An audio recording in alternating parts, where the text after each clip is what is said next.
Pode ir? Olá, bem-vindos, bem-vindas ao podcast GPS Jurídico.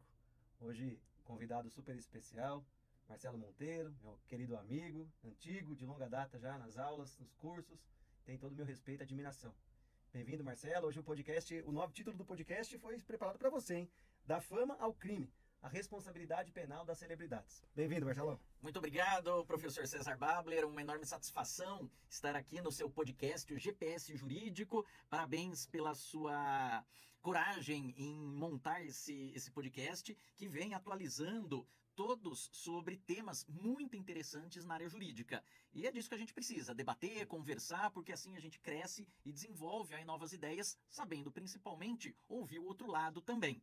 É muito legal, um tema aqui que eu gosto bastante, não é? Então parabéns aí pela escolha do tema também, César. Da fama ao crime, a responsabilidade penal das celebridades. Muito bacana esse tema. Então vamos lá.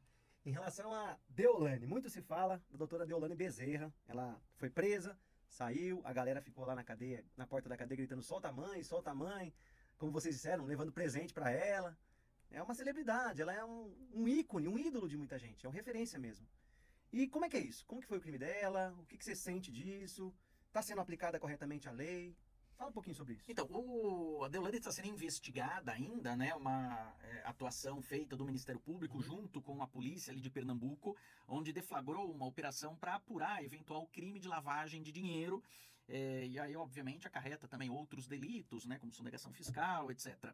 E aí, se determinou, de uma forma bastante surpreendente até, dezenas de mandados de prisão e mandados de busca e apreensão. A gente precisa lembrar, César, você é professor de direito constitucional, sabe muito bem disso, que a prisão no Brasil, ela é exceção. Você só pode decretar a prisão de alguém que está sendo investigado se realmente não tiver outra forma de investigar.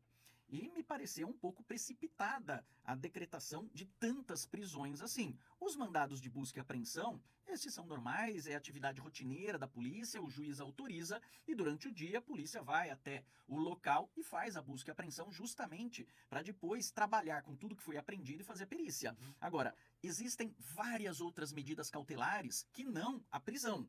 E no caso específico da Deolane, tem alguns pontos aí que não foram muito bem esclarecidos, pelo menos pela mídia, né? Porque nós temos acesso aí ao que a mídia nos repassa. Então, por exemplo, a doutora Deolane, ela tem um filho menor de 12 anos de idade, ela é advogada, então existem alguns artigos de lei que garantem situações específicas para quem tem filho menor de 12 anos. Então não pode, não tem necessidade de ficar preso, né? Pode sim, mas mediante prisão domiciliar, que a princípio eu acredito que a primeira soltura dela foi com base nisso. E depois, nós temos uma lei federal, que é a Lei 8.906, de 94, que assegura ao advogado, enquanto ele estiver ainda sendo investigado, a possibilidade de prisão em sala do Estado Maior ou prisão domiciliar. Ah, revogou a prisão domiciliar, então manda para a cela comum? Não, manda para a sala do Estado Maior, porque a doutora Deolane é advogada e está inscrita nos quadros da OAB, e a lei que não foi revogada lhe assegura este direito. Então temos aí alguns pontos específicos em relação a ela que me pareceu acertada essa decisão do tribunal, né, em conceder a liberdade para ela. E será que o juiz do caso negou a prisão do Estado-Maior dela na primeira vez? Então, Ou os aí, advogados não tentaram? aí a gente não sabe porque a imprensa Estranho, pelo né? menos não nos noticiou isto. Mas a OAB deveria ter agido, não poderia se omitir em relação a uma situação dessa. E é importante relembrar que o direito à prisão em sala do Estado Maior não é só para quem comete crime relacionado à função de advogado. Todo advogado tem esta prerrogativa. Acompanhar a lavratura do auto de prisão em flagrante, aí sim é só se tiver relação com a profissão. Mas a prisão em sala do Estado Maior é assegurado para todo e qualquer advogado, e isso não foi declarado inconstitucional, pelo menos por enquanto, pelo STF. Perfeito. E, Marcelo, em relação ao futuro da Deolane, você acha que... O que você pensa disso? Ela vai ser presa de novo? Pode ser presa de novo? Então, é difícil, né? Porque você tem. Estou pensando aí... assim, tem risco para ela ser... Ela está oferecendo risco? Então, de alguma forma? Para se decretar prisão de alguém, você tem alguns requisitos que são estabelecidos no Código de Processo Penal. Então, necessidade para garantia da ordem pública, conveniência da instrução criminal, aplicação da lei penal. E não me aparenta que ela infrinja e viole uma destas condições do artigo 312 do Código de Processo Penal. Uhum. Acredito que existem outras medidas cautelares que são suficientes, como, por exemplo, entrega do passaporte, recolhimento domiciliar noturno, proibição de acesso às redes sociais. Não haveria necessidade de manutenção da prisão. Aliás, hoje, Babler, a gente vive uma situação muito curiosa, porque existe um mundo paralelo que é o mundo aí da internet. Uhum. Então, eu mesmo não conheço muita gente que meus filhos, menores de idade, adolescentes, conhecem. Isso é um mundo à parte. Se, por exemplo, você aplica uma medida cautelar, que acredito que seja o caso aí, né? Se houver necessidade, que, pelo que me consta, a doutora Deolane não está com essa medida cautelar, mas se houver necessidade, bloqueia o acesso à rede social para ela. Pronto, morreu. Por quê? Porque toda essa fama e divulgação que é feita é pela rede social, né? Então, não vejo necessidade dessa decretação da prisão. É que o nosso país hoje, o mundo todo, né, ele está passando por uma ansiedade muito grande. Então você quer tudo um resultado imediato. Você vai investigar, processar, condenar e executar a pena tudo no mesmo dia, né? No máximo na mesma semana. Não é assim que funciona o processo penal. O processo penal tem um tempo de maturação, provas precisam ser produzidas. Então está muito no início essa investigação. Não dá para saber qual vai ser o futuro da doutora Deolane, pelo menos no aspecto criminal, né? Tem lá o corpo de advogados dela que vão atuar nesta fase de investigação. Superada essa fase de investigação, se houver processo penal, aí no processo penal será assegurado todo o direito de defesa também, e ao final, se houver necessidade, o juiz, condenando o réu, decreta aí a sanção, a pena que for cabível para o caso. E é importante lembrar, não necessariamente a prisão. Você tem ainda a possibilidade de penas alternativas que podem ser aplicadas. Nós temos uma cultura de encarceramento muito grande no país, e o direito penal não é sinônimo de cadeia, tá? Parece que uma das condições para a Deolane ficar solta foi a imposição dessa condição aí da bloqueio de redes sociais. Exato. E no dia que foi imposto isso, ela fez uma live, se dizendo inocente, pro público aí, dela. Então aí desrespeitou uma medida, né? Então clamando. Por isso a revogação dessa prisão domiciliar. Mas aí volto a dizer, como advogada, deveria então ter sido enviada para a sala do Estado Maior e não para a prisão comum. Isso. E aí, Marcelão, Gustavo Lima, o embaixador, né? Que não tem prerrogativa de foro no Supremo, mas é embaixador do amor. Você, como professor de Direito Constitucional, nos responda, né, Babler? 102 da Constituição, embaixador, né? Tem foro chefe de missão diplomática. Né? Mas não é o caso dele, não é o caso né? dele. A gente brinca, mas não é o caso dele. O dele. é embaixador romântico só. Ele poderia ser preso cautelarmente, mas aí também volta aquela questão. Por que ele foi para Miami? Tem necessidade? Ele tem casa em Miami. Então, mas né? parece, dá a impressão de que ele tá se esquivando. Foi antes do mandado de prisão. Aí pode ter sido pura coincidência, a não ser que ele tenha tido alguma informação privilegiada, né? Mas ele veio pro Brasil, acho que fez um show, alguma coisa, acabou o show, pegou o avião e foi para Miami. Poucas horas depois saiu o mandado de prisão dele. Mas ele tem residência lá em Miami, né? Então não há essa presunção de culpa, e sim a presunção de inocência. Até que se prove o contrário. Perfeito. Ele presume-se pela Constituição Federal, presume-se a sua inocência e não a sua culpa. Sim. Porque a internet, Marcelo, quando você começa a olhar as redes sociais, a primeira informação que eles passam é Gustavo Lima vai para Miami. Já presume, já dá aquela intenção um pouco maliciosa, tentando induzir o leitor né? de que ele está se esquivando. Mas aí é um pouco de jogo midiático também, né? A imprensa, obviamente, Ibope, né? Ela depende do quê? De manchete sensacionalista. Dá like. Você vê lá uma manchete boba, não vai atrair né? a visualização, as curtidas. Então, normalmente se coloca uma manchete sensacionalista e aí depois no corpo do texto, você vê que não é bem assim.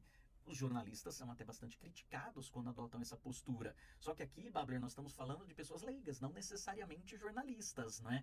Então você faz a postagem lá na sua rede social da forma que você bem quiser, não é? Claro, tem responsabilidade, lembrando até seus ouvintes, Babler, que a rede social não é terra de ninguém. Muito pelo contrário, é tudo rastreável. Então, quem se excede, quem ultrapassa o limite da liberdade de expressão, responde por isso, tanto no âmbito civil como no âmbito criminal também. Isso precisa ter bem em mente, porque muita gente acha que é terra de ninguém, e não é. Os crimes aí contra a honra e tudo mais, né? Injúria, calúnia, difamação. Exatamente. Não só a matéria criminal, mas como a indenização também financeira, depois que isso pode acarretar, não é? Mas eu vou usar um perfil falso. Hoje em dia, o seu IP é rastreado. Então a polícia ela tem um instituto de criminalística muito avançado que consegue fazer essa localização. Então isso Claro que, por um lado, serve para diminuir bastante alguns crimes, como, por exemplo, crime de extorsão mediante sequestro, crimes de sequestro. A delegacia de sequestro tem uma equipe que consegue fazer esse rastreamento em tempo real. Então, isso é muito útil, né, para a polícia. E, na outra ponta, serve para rastrear também esses criminosos digitais que Sim. ficam usando perfis falsos. Sim. Mas aí também a gente precisa evoluir um pouquinho na responsabilidade dos provedores, né? Isso a gente ainda não tá no Brasil, é muito evoluído. Sim, com Temos que certeza. aperfeiçoar a legislação nesse aspecto É, do provedor, né? Quem dá pessoa física e jurídica ainda responde. Exato, Mas o exato. provedor ainda tá complicado, né? Porque Exatamente. ele que dissemina, de repente, os Isso. robôs, né? E aí, como que você faz para Como que controlar você faz pra isso, controlar? né? Veja o problema que deu lá junto ao Supremo Tribunal Federal com o X, né? O antigo Isso. Twitter, justamente por causa dessa questão de, bloqueei esse Isso aí. perfil, não posso porque é liberdade de expressão. Pera lá, liberdade de expressão tem limite. Você pode falar o que quiser, só que vai ter que arcar com as consequências disso. E uma das consequências é bloquearem o seu perfil, justamente por estar disseminando informações falsas. Sim. E Marcelo, parece que as celebridades estão ficando no foco das condenações, ou pelo menos das acusações. Não era muito assim antes, né? No mundo a gente fala muito do caso Diddy, né? Daquele produtor musical que conhece os mais famosos americanos. O P. Diddy, Como é que é o P. Diddy? P. Diddy, ele tá tendo aí problemas muito sérios com a justiça americana, inclusive ele está preso provisoriamente, né, preso cautelarmente, por causa das provas que foram encontradas. E ele tem um poderio econômico muito grande, ele tem uma inserção nas redes sociais muito grande e também junto aos diversos órgãos públicos dos Estados Unidos. Então, por isso, quando foi veiculada aquela imagem dele dando um chute, um soco na cabeça de uma mulher no corredor ali do hotel, mais outras declarações, testemunhas, provas. Então, vejam que você tem um arcabouço de elementos que mostram uma agressividade física por parte dele muito intensa. Por isso a decretação da prisão. Diferente do Gustavo Lima e da doutora Deolane, não é? Que não há qualquer prova de agressão, de violência física que ensejasse um decreto de prisão. No caso dele, a situação é bem diferente, porque aí você tem abusos sexuais, você tem depoimentos de vítimas, de testemunhas, e é algo que já vem acontecendo há muito tempo. Só que parece que a justiça americana também deu uma amenizada. Não dá muito, não expor tanto assim essa situação. Mas parece que o caso dele realmente é bastante grave ali, né? Mas lembrando, Babler, não é só ele, né? Você tem aí os outros exemplos, como o O.J. Simpson, né? Que agora fica muito mais fácil o acesso a essa informação. É imediata. Então aconteceu a prisão lá nos Estados Unidos, eu já tenho vídeos, já tenho depoimentos, e isso corre numa velocidade muito grande. O que, num certo aspecto, é bom, não é? Porque você democratiza o acesso à informação, não fica restrito a algumas pessoas, mas você tem aquele velho problema também das fake news, né? Antigamente você tinha lá sua avó, sua bisavó fazendo a fofoquinha lá pro vizinho, só que hoje isso se dissemina numa velocidade assustadora no mundo inteiro. Por isso, aquilo que você falou de repente, atribuir uma responsabilidade para os provedores também, né? É tão grave isso nas fake news, né, Marcelo, que você deve ter conhecido esse caso, o caso da bruxa do Guarujá. Você lembra? Você chegou a ouvir esse caso, falar desse caso? Sim. Por cima, assim? Era uma pessoa lá do Guarujá que pintou o cabelo lá de loiro, era morena, e ela ficou parecida com uma suspeita que estavam colocando no Face de tráfico de crianças. Ela saiu pra rua pra passear e cuidar pro bar, sei lá, uma padaria, comprar leite. O pessoal achou, encontrou com ela e falou, é ela. E foram lá linchá-la. E foram linchá-la.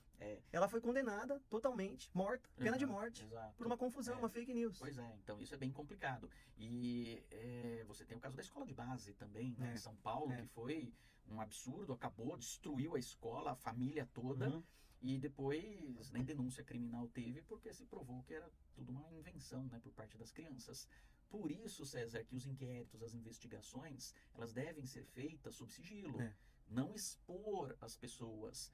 Delegado de polícia, juiz de direito, eles devem ser mais recolhidos e não buscar a mídia para relatar os fatos em detalhes, querer aparecer. Isso não cabe a um delegado de polícia e a um juiz de direito. São profissões, nós aqui que lecionamos, né, para muitos estudantes de direito, e uma das coisas que a gente mais bate, César, nas nossas aulas é justamente o aluno saber ver o seu perfil. Né? Cada um tem um perfil. O que é melhor, professor? Você juiz, advogado, promotor, delegado, procurador? Isso vai depender de cada um. Você tem que fazer essa sua autoanálise. Eu quero aparecer, eu quero mídia para mim. Então, não vá ser delegado de polícia, É. não vai ser juiz de direito, porque a sua profissão exige uma responsabilidade muito grande. Vejam esse caso da bruxa que você mencionou, o caso da escola de base e tantos Infinitos, outros casos que existem, né, que acabam destruindo toda uma pessoa por causa de um comentário, por causa de uma fala imprudente, por vazar informações, às vezes, de um inquérito policial, de um processo judicial que deveria estar em sigilo. É. Porque se nós vivemos num Estado democrático de direito, as leis devem ser observadas. E nós temos o Código de Processo Penal dizendo que o inquérito policial é peça sigilosa. Sim. Para o advogado, não, porque o advogado vai ter acesso ao inquérito. Agora, eu vejo muitas pessoas indo dar entrevista, não é? Marcando coletivas para explicar o que está acontecendo em processo que é sigiloso. É. Não pode. Não é? E o perigo, esse é um ponto fundamental dessa nossa conversa, Marcelo. O papel das mídias e a interferência delas no julgamento justo, né? Porque isso é super perigoso. Mexe na imparcialidade do juiz, mexe na descrição do delegado, mexe até de repente no ego do advogado. Sim. Então, em que medida, essa é uma pergunta difícil, em que medida essa mídia deve ser controlada a ponto de equilibrar com esse respeito ao processo justo, de forma a garantir Veja, uma Bablé, imparcialidade? nós não estamos defendendo de forma alguma aqui qualquer tipo de restrição à liberdade de imprensa. Sim. A imprensa tem mais é que informar mesmo, Concordo. seja o fato agradável ou não, a população tem o direito de saber e você vai buscar aquela informação que melhor te interessa. Isso. Então, eu gosto dessa fonte aqui, eu confio nessa mídia, Uhum. então você vai buscar as informações ali. Eu gosto de uma outra mais sensacionalista, você vai buscar ali. Só que cada qual precisa ter a sua responsabilidade. Então, saber que tipo de informação estão passando. Eu tenho dúvida. Se você tem dúvida, não repassa a informação. Vai confirmar antes se realmente aquele fato é verdadeiro ou não. Me dá um ódio, César, mas uma raiva quando eu recebo mensagens de grupos de WhatsApp dizendo assim, olha, eu não sei se é verdade, mas eu estou repassando. Pô, se você não sabe que é verdade, não repasse. Exatamente. Vai buscar primeiro se é verdade ou não, né, para repassar. Então, eu acho que falta um pouco desse critério, né? Se faz tudo no oba-oba e sem se preocupar com a responsabilidade. E o nosso Poder Judiciário já está hoje atribuindo responsabilidades para administrador de grupo de WhatsApp. Uhum. Então, se você é administrador de um grupo de WhatsApp e deixou correr notícia falsa, deixou correr crimes contra a honra, né, calúnia, difamação, injúria, você, administrador do grupo, vai ser responsabilizado. Está certo. Tem que ser responsabilizado mesmo. Concordo. Por quê? Ora, você tem que fazer esse filtro. Se você não faz esse filtro, vai ter responsabilidade. E falta um pouco dessa consciência, eu acho, não no nosso país, mas no mundo inteiro. Né? E parece, né, Marcelo, dá a impressão, como você mesmo disse, a sociedade está ansiosa, cada vez mais ansiosa por informação imediatista. Então eu recebo a informação, daqui a pouco eu já quero outra. Uhum. Mas ao mesmo tempo que eu vejo lá, Deolane é culpada, ou Deolane é presa, eu já presumo que ela cometeu um crime, população, povo em geral, porque não tem capacidade crítica muito apurada, exato. não tem educação substancial, então a coisa é mais embaixo. Sim, claro. Mas aí, não tendo isso, eu já presumo que ela é culpada. E aí eu cobro do judiciário, do STF, dos outros órgãos, um julgamento rápido. Uhum. Interfiro também naquilo que você falou do processo maturado. Exato. O processo não consegue ser maturado a ponto do juiz ter que falar alguma coisa para a sociedade. Sim, tem que dar satisfação. E aí como é que fica isso? Aí eu vejo um pouco a responsabilidade dos juízes, tá? Dos magistrados de uma forma geral. Por quê? Não importa o que a mídia fala, não importa o que o Zé Povinho acha, ele é o juiz do caso. Ele que está conduzindo o processo, ele não pode sucumbir à pressão da mídia, não pode sucumbir à vaidade de uma determinada emissora de televisão que quer fazer uma reportagem com ele. Primeiro que ele não pode, ele tem um impedimento legal e constitucional em relação a isso. Mas ele acaba muitas vezes vazando informação. E isso está errado.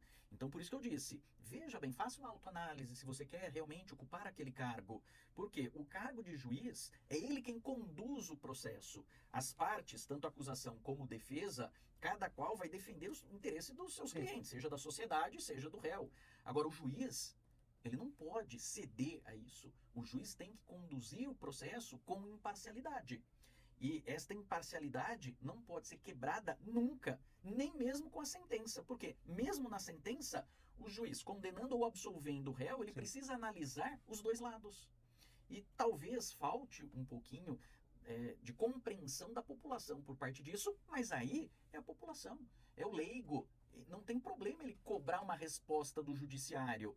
O judiciário, por sua vez, tem a sua assessoria de imprensa que vai dar a resposta ali que for possível. Agora, jamais um juiz de direito deixar se intimidar, deixar se impressionar ou crescer a ganância dele, a vaidade com estas situações emblemáticas que, infelizmente, no caso aí específico do Gustavo Lima, da Deolane, a gente percebe que parece que estão querendo aparecer às custas dessas pessoas, né? E aí você tem o advogado, você tem o promotor que vão brigar alegando, opa, pera lá, tem imparcialidade do juiz, tem, de repente, até incompetência do juiz. Nós vimos isso num passado recente com o atual presidente da República, que sofreu, né, na pele uma situação bastante semelhante, onde ao final depois se reconheceu a incompetência do juiz que estava cuidando do caso. E a nulidade de todo o processo, né? Quanto de dinheiro público se perde com isso? Então, por isso que o juiz precisa ter essa serenidade. Na dúvida, não é? O juiz é o que menos tem que aparecer no processo. Quanto menos aparece um juiz, melhor. E aí o que a gente vê no caso da doutora Deolane, a juíza, né? Todo mundo falando da juíza, né? Quem que é a juíza, pegando outras decisões da juíza. Isso tem que ser evitado, né? Porque ela vai julgar, cabe recurso também para os tribunais, né? Então, o magistrado, de uma forma geral, seja juiz, desembargador, ministro, tem que evitar essa tentação, às vezes, que é a mídia, que é a força aí da vaidade humana, né? Concordo plenamente. Mas, Marcelo, aqui gera uma dúvida, e acho que no povo também vai gerar quando a gente estiver falando disso. Que é o seguinte, se você é celebridade, dá a impressão de que você vai ser favorecido no processo. Deve ter alguns benefícios, mas será que também não tem um lado negativo? Esse lado negativo, de repente o juiz olhar para Deolane e falar, eu vou prender, vou decretar preventiva. Se fosse um povão, decretava uma domiciliar ou uma medida alternativa à prisão. O que você acha disso? Isso é o que eu disse. O juiz não pode deixar se influenciar por isso. Não importa quem é o réu. Não importa ali a pessoa se é A, B ou C. Importa o quê? Quais foram os fatos praticados. Nós temos um direito penal do fato, e não direito penal do autor. Quem que fez? É um terrorista, é um judeu, é um negro, é um branco, é uma mulher, é um homem, é um evangélico, é um católico. Isso não pode ser analisado pelo juiz. O juiz, ele tem que analisar os fatos. Quais são os fatos? Tem lavagem de dinheiro? Então vamos apurar a lavagem. Tem aí todas as etapas configurando a lavagem de dinheiro? Não tenho, mas eu preciso de uma busca e apreensão para conseguir comprovar as etapas da lavagem de dinheiro? Então faça a busca e apreensão. Dificilmente num crime de lavagem de dinheiro você precisa decretar prisão de alguém para comprovar a lavagem de dinheiro. Então isso que nos causa um pouquinho de estranheza a decretação da prisão. Não foi só dela, né? De tantas outras. A mãe dela foi presa também. Pessoas, e outras pessoas. Né?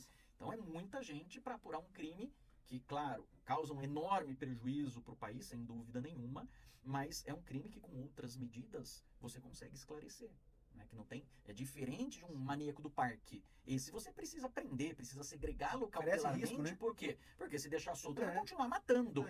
Mas ela, se continuar solta, vai continuar lavando dinheiro. Bloqueia os bens. Pronto, resolvido o problema. Né? Então, é isso que eu digo. A gente precisa mudar um pouquinho essa cultura do encarceramento e verificar hoje que a tecnologia, ela não é só para o crime, ela é a favor do judiciário também. Isso. Você tem meios de controlar sem precisar prender as pessoas. Agora, uma outra questão interessante, Bárbara, que nós conversamos aí antes do início do programa, são as consequências que isso traz para os famosos, né? Exatamente. Uma investigação criminal, um processo dessa monta acaba trazendo consequências, porque essas pessoas, elas vivem basicamente de patrocínio. E a marca vai querer ter o seu nome vinculado. Eu me lembro, no caso do goleiro Bruno, que foi condenado pela morte, não é, da Elisa Samúdio, estava de livramento condicional, salvo engano, então ele já tinha cumprido boa parte da pena dele, e foi contratado por um time de futebol. Assim que o time anunciou a contratação do goleiro Bruno, que já tinha cumprido a pena dele, todos os patrocinadores retiraram o patrocínio que tinha no time. Fiquei sabendo. Então vejam que existe uma consequência, não é? No caso do goleiro Bruno, ele foi condenado, não é? Agora, Deolane, Gustavo Lima, será que uma prefeitura vai querer contratar o show do Gustavo Lima sabendo que ele tem aí, né, em tese, envolvimento com lavagem de dinheiro? E aí ficam especulando, ele cobra muito caro porque ele divide metade ali do valor com a prefeitura. E isso tudo não tem provas disso. É. Então, fica muito fácil você jogar isso na internet sem responsabilidade alguma no que está falando. Sim. Porque falar isso é crime de calúnia. Você está atribuindo a ele um crime e que você não tem prova. Sim. Então você pode ser responsabilizado criminalmente por essa fala. Uhum. Ah, mas eu falei só nos comentários ali que tinha do GPS jurídico do Babler, eu joguei isso lá no comentário. Vai ser responsabilizado criminalmente. Então, tome cuidado com o que você fala, seja Importante. nas redes sociais, seja presencialmente, Sim. né? Porque isso traz consequências. É muito importante isso, Marcelo. E assim, uma outra coisa para os nossos advogados recém-formados, que a gente, né, dá aula, estuda tanto com o pessoal, eles querem saber isso. A questão daquela frase, né? Advogado de bandido. Se é advogado da Suzane, então você não presta. Se é advogado do Bruno, então você não presta. Como que é isso? Às vezes o advogado, o jovem advogado, olha para isso e fala, não vou prestar área, eu vou possível. Na verdade, não se pode confundir o advogado criminalista com o crime. Então são coisas bem diferentes. O advogado criminalista, ele defende a correta aplicação da lei.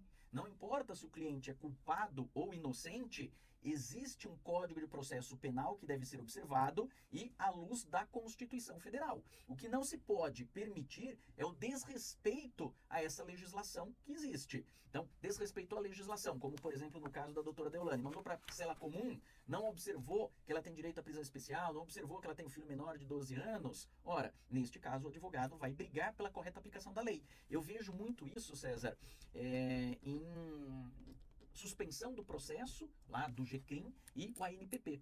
Pela lei, quando o Ministério Público oferece a denúncia criminal, ele já deve fazer a proposta de suspensão do processo. Normalmente ele não faz. Antes de oferecer a denúncia, tem que ser feita a proposta de ANPP. Normalmente ele não faz. E aí cabe ao advogado brigar pela correta aplicação da lei. Vejam que eu não estou defendendo o crime que foi praticado, mas sim a correta aplicação da lei. Então, todos os advogados precisam ter essa noção. Você defende a correta aplicação da lei, você não defende o crime praticado pelo agente. Você não é coautor do crime, mas sim busca a correta aplicação da lei. Assim como o promotor de justiça busca essa correta aplicação da lei, e o juiz de direito é quem vai efetivar essa correta aplicação da lei na sua sentença. Lembre-se, principalmente aí para os jovens advogados, que é assim, muito tênue a linha que difere o advogado do criminoso. E o advogado jamais deve ultrapassar esta linha. Você tem um código de ética que eu mencionei, que é a Lei 8.906 de 94, que traz ali todos os deveres e obrigações do advogado. Se você tiver esse livro como livro de cabeceira, você nunca vai ter problema. Eu sou advogado criminalista há 26 anos, Babler. Nunca tive problema com isso. Justamente porque consigo dormir cabeça tranquila no meu travesseiro, sabendo que eu jamais ultrapassei esta linha. E, às vezes, acabo perdendo o cliente também, porque Sim. não prometo coisa que não dá para cumprir. Quem que vai soltar? Sou eu? Não, é o juiz. Mas em decorrência do trabalho que eu fiz. Mas é o juiz que solta, não é o advogado. Então, o advogado ele tem que ter essa noção. Não pode prometer coisas que não cabe a você, advogado. Então, haja sempre com ética que você vai ter sucesso na sua profissão. Muito bom. Então, esse é um grande incentivo para os jovens advogados que queiram entrar na área criminal. Podem entrar, não tem problema. É uma área apaixonante e muito mais real, né, do que muitas vezes outras áreas. Sim. Onde você fica num mundo muito abstrato. Sim. Aqui não, o direito penal é a última ratio mesmo, né? É ali quando nenhuma área conseguiu resolver, é problema do dia a dia, é coisa da sociedade que nós vamos brigar pela correta aplicação da lei. E é uma área apaixonante. E a liberdade, né? O que está em Tá jogo é a liberdade. A liberdade da pessoa, é um dos bens mais preciosos que nós temos. Perfeito. Marcelo, ainda falando de mídia, que eu acho que esse ponto é um ponto que precisa ser explorado pela doutrina, pela jurisprudência, um pouco mais a fundo. Não temos muito artigo sobre isso, né? Relacionando a justiça penal, né? Hoje se fala em direito penal simbólico, fui estudar um pouquinho sobre isso para conversar com você, mas relação específica da mídia. Caso Eloá, por exemplo. A menina foi morta provavelmente por causa da mídia. Se não tivesse a mídia ali, talvez ela estivesse viva até hoje e o rapaz lá condenado, talvez. Sim. Tem aí vários casos, né, da Eloá, do ônibus 174. Ônibus, Então, são situações que a mídia também, a imprensa, né, precisa ter noção da sua responsabilidade. O que a gente viu no caso da Eloá, no caso do ônibus 174, é que valia tudo por um foco, por um close, por uma imagem, sendo que os órgãos de segurança também que precisam aprender isso, né? Eles têm que criar um cordão de isolamento para poder trabalhar. Porque no caso do ônibus 174, a imprensa estava ali dentro do ônibus praticamente. No caso da Iloá, também, a imprensa estava ali na casa, filmando ali no apartamento, né? Muito próximo. Então você tem que ter esse cordão de isolamento, não é para afastar a mídia, para encobrir alguma coisa, não. É para que os negociadores possam trabalhar de forma correta. Isso. Tanto que, veja, o fato que aconteceu do ônibus 174, depois nós tivemos, agora mais recente, 2020, por aí, um outro ônibus que foi sequestrado na ponte Rio-Niterói. Nesse já mudou totalmente a postura da polícia. Deixou a mídia bem afastada. Então você tinha uma cobertura ao vivo ali do que era feito, mas com a possibilidade da polícia, dos órgãos de segurança pública fazerem o seu trabalho. Sim. Tanto que teve êxito nesse caso da ponte Rio-Niterói, bem diferente do que aconteceu no caso do ônibus 174. Então é preciso que a mídia entenda essa sua responsabilidade também. Não vale tudo por um clique, por uma manchete ou por um close. Você tem que ter responsabilidade social. E a mídia, muitas vezes, a imprensa acaba ultrapassando esse limite. E aí cabe aos órgãos de segurança fazer valer a necessidade da legislação para o seu trabalho. Afasta esse pessoal, não vai deixar não. Ah, mas é que ele recebe informações privilegiadas ou fornece informações privilegiadas, recebe lá um incentivo da mídia. Não pode. Isso não pode acontecer de forma alguma. É porque esse estrago que a mídia pode causar, extra-processual, tô querendo comparar para o pessoal que está ouvindo entender, pode ser um estrago processual também. Esse mesmo estrago que está fora do processo, pode trazer processo e prejudicar a liberdade, em vez de ser a liberdade do indivíduo. Sim, com comprometer certeza. O processo, um julgamento injusto. Com certeza, com certeza. Foi o que aconteceu no caso da escola de base, né? No início ali, já decretando-se, condenando-se praticamente pessoas que eram inocentes. Então a mídia, ela precisa ter noção da sua responsabilidade e o judiciário fazer valer também as ações de indenização, né? Porque quando você faz alguém sentir no bolso, muda completamente a figura. Completamente. Né? Então isso é importante também o Poder Judiciário ter essa noção. Parece que estamos longe disso ainda, né, Marcelo? Infelizmente, parece que a gente só aprende na marra. Estamos dando murro em ponta de faca por enquanto. Parece que tá difícil a coisa aqui, viu? E assim, Marcelo, em relação ainda ao processo, à justiça do caso concreto. No Tribunal do Júri, na Constituição Federal, a gente tem lá um dos princípios do júri, a plenitude de defesa. No justiça comum, no juiz comum, a gente tem a ampla defesa. No devido processo legal lá, todos os direitos fundamentais. A mídia, trabalhando nesses dois processos, que envolve júri, depois você explica pro pessoal o que é júri também, quando cabe, qual é a competência dele, e os outros processos, como a Deolane, lavagem de dinheiro, não vai pro júri. É um processo comum, ampla defesa. A mídia interfere nos dois, de forma isonômica, de forma igual, não tá nem aí para nenhum. Sim. Ela afeta mais um do que o outro, no seu ponto de vista? Nesse sentido da plena defesa, no júri? Eu acho que na verdade acaba afetando os dois. Quando você entra no mundo do júri, você tem um estado de júri, que a gente costuma dizer, né, entre os advogados criminalistas. Por quê? A partir do momento que está formado o conselho de sentença, e aí só esclarecendo para todos, então, competência para ir a júri são os crimes dolosos contra a vida, consumados ou tentados. 95% dos casos é homicídio. Tá? Homicídio tentado ou homicídio consumado de forma dolosa, aquele com intenção de matar. O que acontece? O julgamento final será feito por 7 pessoas leigas, 7 jurados, mas que vem de uma lista anterior muito grande, depois é filtrado, são 25 jurados. Destes 25 jurados, 7 que vão compor o conselho de sentença e vão julgar. Pessoas do povo. Pessoas do povo, leigas, né? Enfermeiros, médicos, professores. Estas 7 pessoas, elas vão analisar o que tem de provas ali que são trazidas tanto pela defesa quanto pela acusação. E aí é muito bonito o júri por causa disso.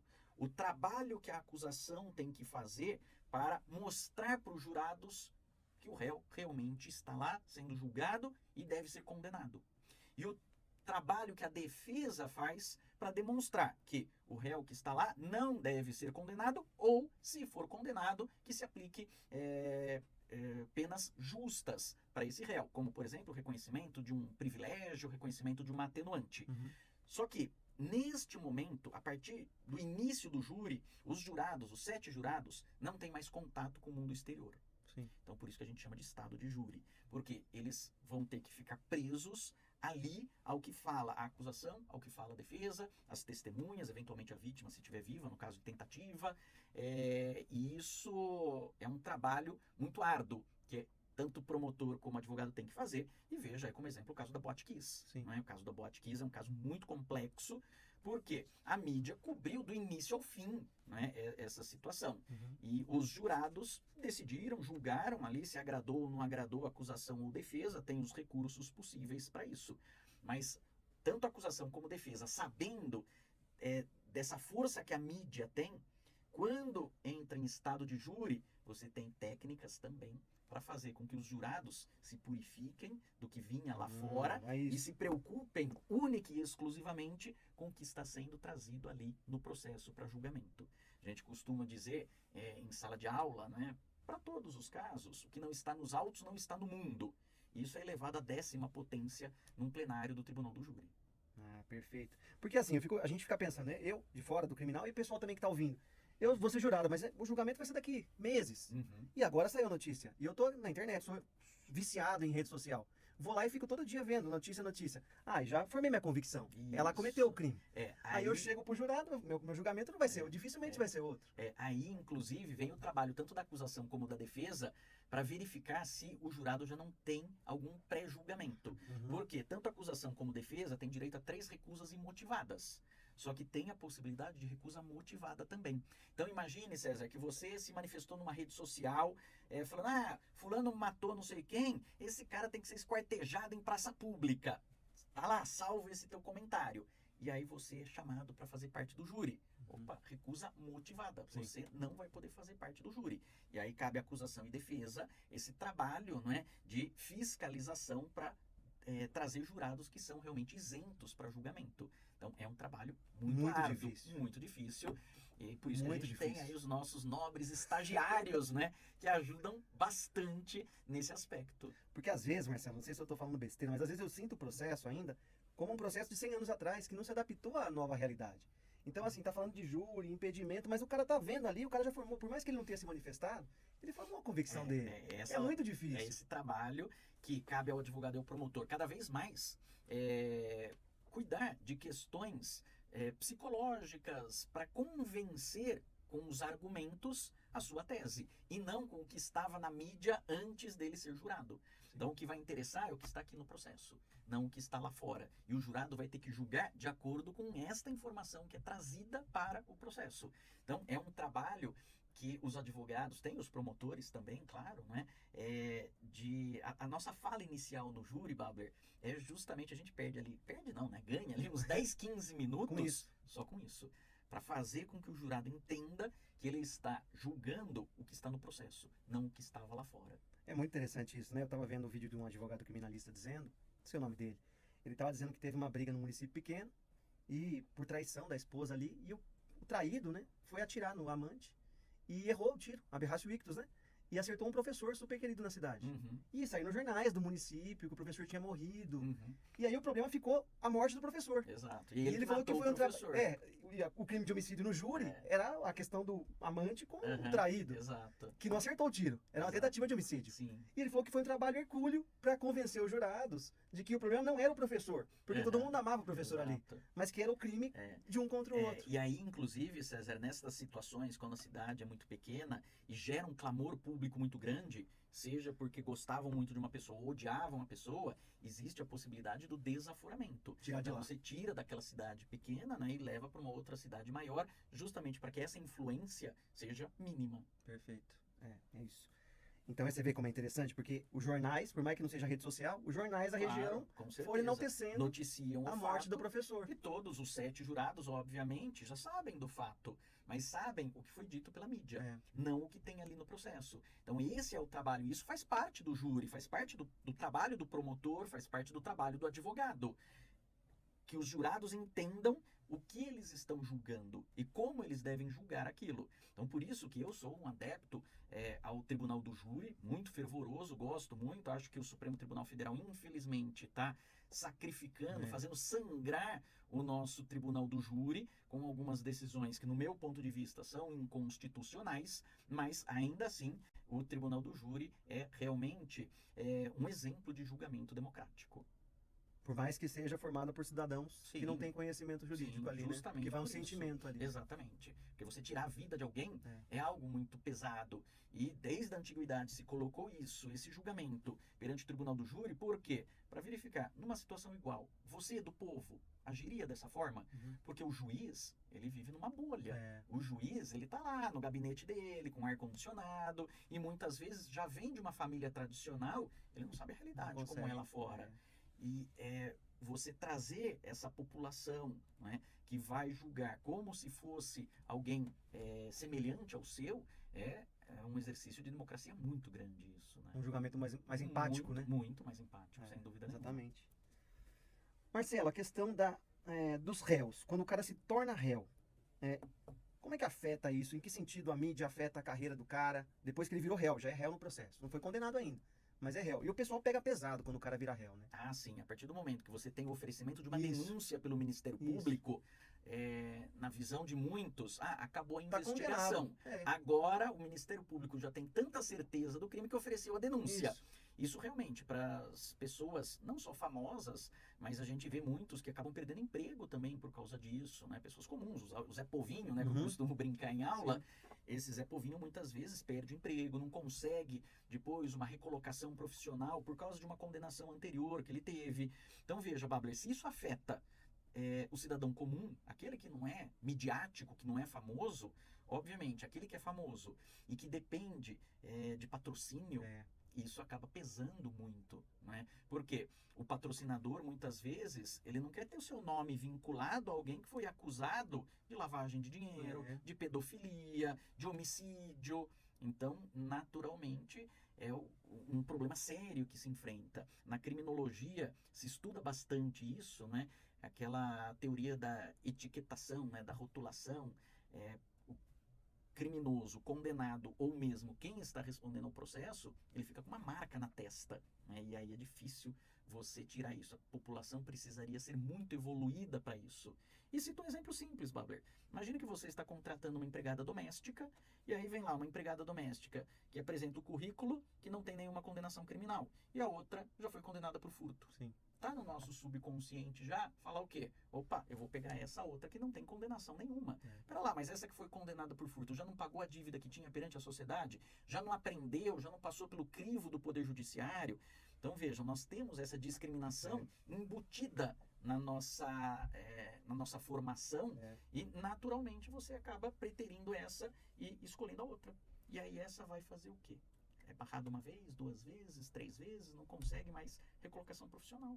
Condenada pela vida. Condenada pela vida. E as pessoas midiáticas sofrem desse problema sério também, né? Porque se você faz uma pesquisa e vê lá, opa, essa pessoa está sendo acusada de tal crime, eu já não quero meu nome vinculado a ela, vamos pegar outra, não é? É natural isso. Por isso que o Ministério Público tem que ter um discernimento muito grande quando oferece denúncia. Ele precisa, e a lei exige isso, que tenha realmente indícios de autoria e materialidade do delito. Sem isso, não pode oferecer denúncia. E o juiz deve rejeitar a denúncia que não tiver indícios mínimos de autoria. Sim. Mas esses indícios mínimos de autoria não significa que ao final ele vai ser condenado. Pode ser condenado? Com certeza pode ser condenado. Mas paira sobre ele a presunção de inocência.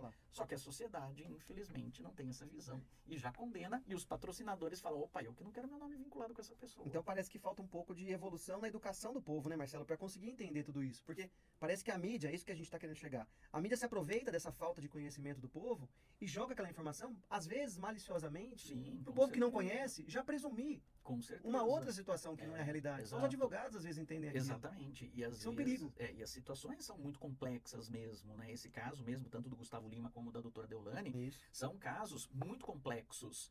É preciso uma investigação muito aprofundada para saber se existiu ou não esse tipo de crime e para ter ou não uma eventual condenação. Sim. Agora, e o estrago que já faz na vida dessas pessoas? E os patrocínios que se perde, né? Depois vai entrar com ação de indenização? Contra quem? Contra o judiciário? É muito, muito difícil você E nem conseguir réus uma eles são indenização. ainda. Nem E réus. continuam inocentes até o trânsito em julgado da Exato. sentença. É o que diz Talvez a demore. É Constituição. o que diz da Constituição. Mas aí eu não quero ter meu nome vinculado a ele, É. não é? Porque, bom, eu tenho a opção, vou contratar o César para fazer propaganda lá da minha caneta, ou vou contratar o Marcelo. O César é primário e bons antecedentes. O Marcelo Não está gastou réu primário ainda. condenado criminalmente. Marcelo gastou já. Pronto, aí já viu, né? Não vou querer, obviamente. É natural isso do ser humano. Precisamos evoluir como sociedade. Mas aí, César, fica aquele questionamento. Se você não tem nem o que comer, o que dar de comida para os seus filhos, como que você vai exigir educação de alguém? Como você vai exigir questionamento, discernimento, né? Se a pessoa não tem nem um prato de comida ali. Então, é isso que a gente precisa ter em mente também. Nós precisamos dar condições mínimas de dignidade humana para as pessoas. Com essa dignidade, aí sim você vai ter a possibilidade de se questionar tudo. E aí, a quem interessa isso? Né? Esse é o grande problema que nós temos, não só no Brasil, mas no mundo. Porque parece que hoje tá pior do que antes, né? Em razão da mídia social. Sim, cresce muito como rápido. Você falou, cresce muito rápido. E a verdade, como eu chamo aqui, ela vira uma verdade fast food, né? Exatamente. É aquela verdade que você consome rapidamente e viola todos os princípios constitucionais, processuais. Esse é o grande problema. E volto ao início da nossa conversa de hoje. Nós vivemos no Estado de Direito. Não importa quem são as pessoas que estão sendo investigadas ou julgadas. A lei tem que ser igual para todos. Tem que ser aplicada da mesma forma para todos. E não, esse daqui tem mais dinheiro, então, veja bem, eu vou agir de outra forma, porque eu posso ter retaliação. Não. A lei tem que ser aplicada para todos, porque a gente vive nesse Estado de Direito. E aí, na sua posição, Marcelo, embora você tenha falado já, mas assim, agora para sintetizar esse assunto, como equilibrar uma liberdade de imprensa, porque a imprensa é livre, é um princípio constitucional, inclusive, que garante o direito de informação das pessoas. Isso é muito importante. Sob pena de a gente viver a censura e a ditadura. Sim. E por outro lado, em relação ao acusado, garantir os princípios constitucionais mínimos aplicáveis a ele para garantir a dignidade da pessoa humana no mínimo, que é o mínimo existencial. Isso, Babler, veja, nossa Constituição Federal, que é de 1988, que vem com a redemocratização do país, já estabelece. Ela fala, olha, muitos princípios que eram do direito penal e do processo penal foram elevados à categoria de norma constitucional justamente para que não acontecessem abusos que existiam anteriormente. Então a Constituição diz, olha, o réu, o investigado, ele tem direitos que são assegurados. Ele vai ter direito ao advogado, ele vai ter direito a se defender, ao contraditório, à ampla defesa. A imprensa, por sua vez, ela tem direito à informação, mas a informação que é pública. E não aquela informação que muitas vezes pode estragar, atrapalhar uma investigação criminal. Muitas vezes a imprensa... Deveria ser sigilosa. Exato. E não foi. No afã de dar a notícia, ela acaba prejudicando toda uma investigação que está em curso. Então, por isso que as investigações têm que ser sigilosas. Esse sigilo, obviamente, não atinge ao advogado, a não ser aquela diligência que está em curso, né, que está em andamento, mas a imprensa vai noticiar, mas noticiar posteriormente ao término do trabalho investigativo. Perfeito. E assim, Marcelo, você acha que é importante, nesse aspecto da mídia, alguma reforma, uma reforma penal nesse aspecto? Trazer alguma medida mais penalizadora? Você acha que não chega no crime? Eu acho que não. Nós temos uma legislação hoje que carece de ser aplicada. Já existe todo um arcabouço legislativo, ela é boa, seja constitucional, seja infraconstitucional, que assegura direitos a todos e as limitações também.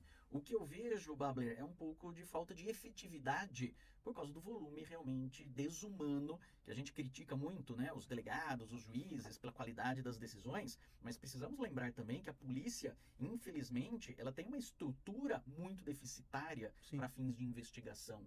Você tem um poder judiciário com poucos juízes, com servidores que não precisam cumprir metas e muitas vezes ficam encostados. E aí tem outros servidores que acabam tendo que ser heróis e fazer as vezes daqueles que estão encostados. Então, de repente, verificar melhor essa questão de metas e equipar mais, tanto no aspecto de humano, né, de pessoas trabalhando como de equipamentos, seja no judiciário, seja no Tecnológico, âmbito você fala. da polícia. Sim, exatamente. Tanto tecnológico como pessoal também, Sim. né, de pessoas trabalhando também. Isso eu acho que é o que falta. Não falta legislação. Legislação a gente tem de sobra, em excesso até.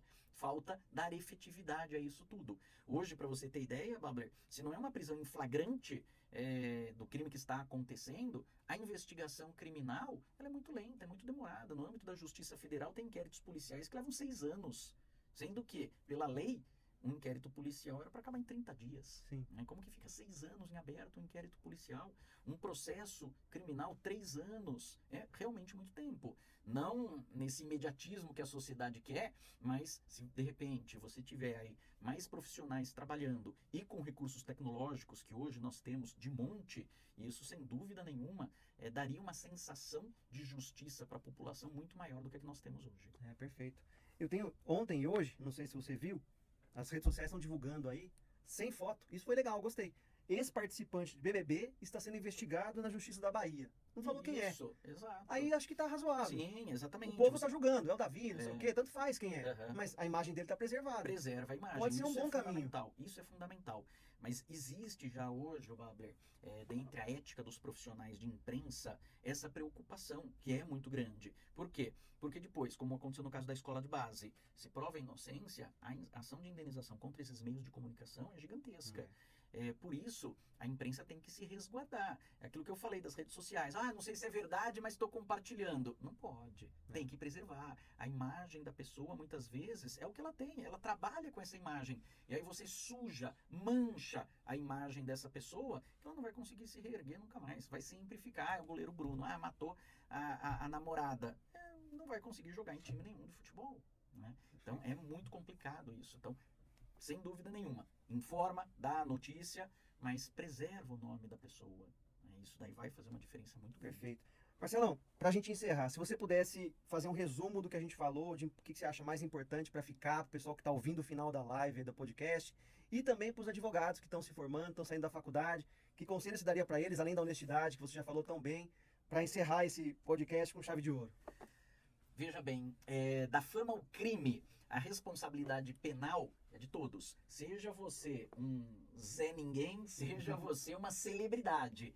A lei é para todos. Então, se você furtar, roubar, matar, corromper, você vai responder criminalmente. E para isso, você precisará de um advogado para te defender. E o advogado, ele muitas vezes é quem está ali sentado no último degrau, junto com o réu, com todos apontando o dedo para ele, dizendo que ele é culpado, e o advogado está lá para fazer a defesa daquele réu. Então, tenha noção da responsabilidade da sua função como advogado criminalista. E não importa se o caso traz um apelo midiático muito grande ou não.